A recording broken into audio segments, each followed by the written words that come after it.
আজকে আমরা সপ্তম শ্রেণীর অনুশীলনী 2.1-এর 12 নং অঙ্কটি করব। দুইটি সমান মাপের গিলাস শরবতে পূর্ণ আছে। ওই শরবতে পানি ও সিরাপের অনুপাত যথাক্রমে প্রথম গ্লাসে 3:2 ও দ্বিতীয় গ্লাসে 5:4। ওই দুইটি শরবতের একত্রে মিশ্রণ করলে পানি ও সিরাপের অনুপাত নির্ণয় করো। এক মগ গ্লাসে তো আমরা প্রথমে এক মগ গ্লাসে পানি ও সিরাপের অনুপাত লিখে নিয়েছি 3:2 এবং দ্বিতীয় গ্লাসে 5:4। তো প্রথমে আমরা শুধু পানির অনুপাতটা বের করব, পানির অনুপাত বা পানির পরিমাণ। তো সেক্ষেত্রে পানির প্রথম অংশটুক পানি মানে 3 পানি, আর এখানে 5 পানি।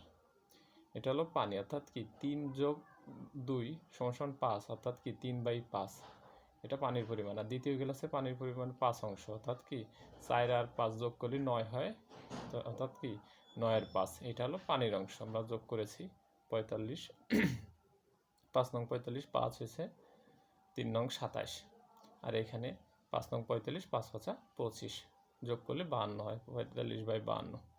এরপরে সিরাপের অনুপাত একইভাবে বের করেছি। এটা 18, 20, 38 হয়েছে। এরপরে পানি আর সিরাপের অনুপাত বের করেছি। এখানে যথারীতি 52/45 হয়েছে। আর এখানে যেহেতু অনুপাতগুলো ভাগ থাকে, ভাগ থেকে আমরা গুণ করে দিয়েছি, পাশে দেখিয়ে দিয়েছি আমি।